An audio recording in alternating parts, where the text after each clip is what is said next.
The ICEVI, the Nippon Foundation Mathematics Package for Teachers video series, Abacus as a Mathematical Tool. Title of the video: Assumed quotient, erring on the lower side for safety. Example: 1716 divided by 217.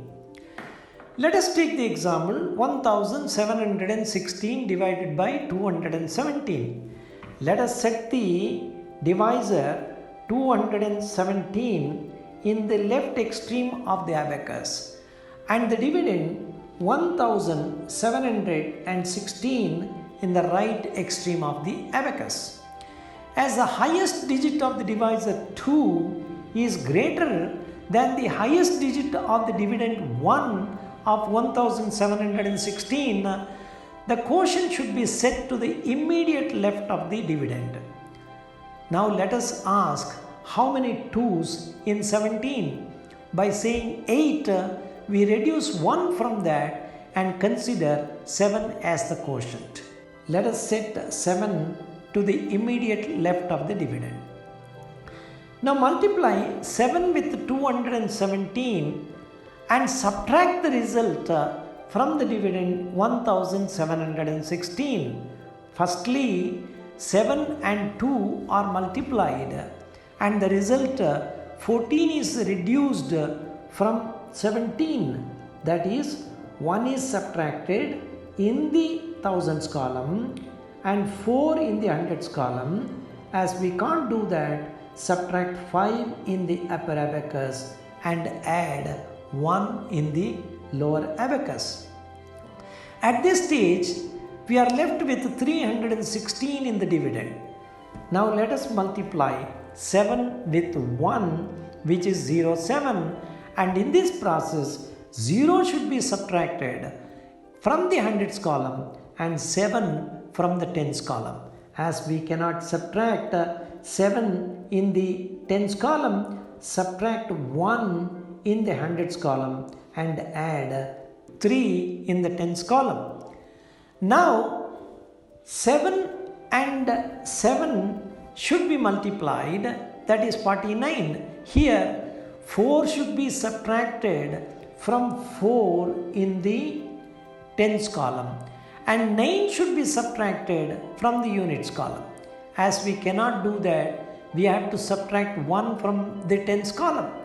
There is no number in that column and therefore we have to subtract 1 from the hundreds column. What we have done? We have subtracted 100 instead of subtracting 9. To compensate that, we have to add 91. That is, 9 is added in the tens column and 1 in the units column. The remainder in this problem is 197, which is smaller than the divisor 217. Therefore, the assumed quotient that we have selected is correct. What will happen if we select the assumed quotient as 5? Let us reset the number 1716 in the right side of the abacus, which is the dividend, and set 5 as the assumed quotient. Now let us multiply 5 with 217 and subtract the value from the dividend 1716. That is, 5 and 2 are multiplied, that is 10. So we subtract 1 in the thousands column and 0 in the hundreds column. In the next stage, 5 is multiplied with 1, that is 5, which should be treated as 05, that is 0 subtracted from the hundreds column and 5 from the tens column. As we cannot do that, subtract 1 in the hundreds column and add 5 in the tens column.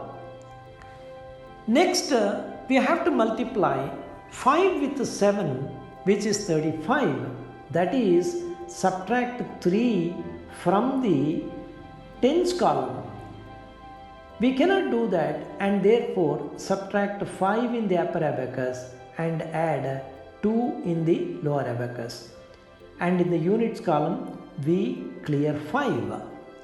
Let us check the remainder, which is 631, that is larger than the divisor 217. We have made an error in selecting the assumed quotient, but we can rectify at this stage without resetting the problem. We simply add 1 to the quotient and subtract the divisor 217 from the dividend.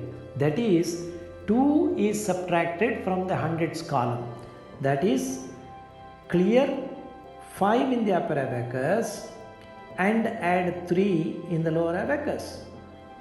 Clear 1 in the tens column and then subtract 7 in the units column. We cannot subtract 7 in the units column and therefore subtract 1 in the tens column and add 3 in the units column. Now we are left with 414 in the dividend, which is again larger than the divisor. Here also we need not have to reset the problem. Let us add 1 to the quotient and subtract 217 from the remaining dividend 414. That is 2 subtracted in the hundreds column, 1 subtracted in the tens column, and we have to subtract 7 in the units column. As we cannot do that, we have to borrow from the higher columns. In the tens column also there is no bead left and therefore we have to subtract 1 from the hundreds column. What we have done? We have subtracted 100 instead of 7 and therefore in order to compensate that we have to add 93. That is, 9 should be added in the tens column and 3 should be added in the units column, for which we add 5 in the upper abacus and clear 2 in the lower abacus. Now we are left with 197 as the remainder, which is smaller than the divisor 217. Therefore, we got quotient as 7 after adjustment at 2 different stages.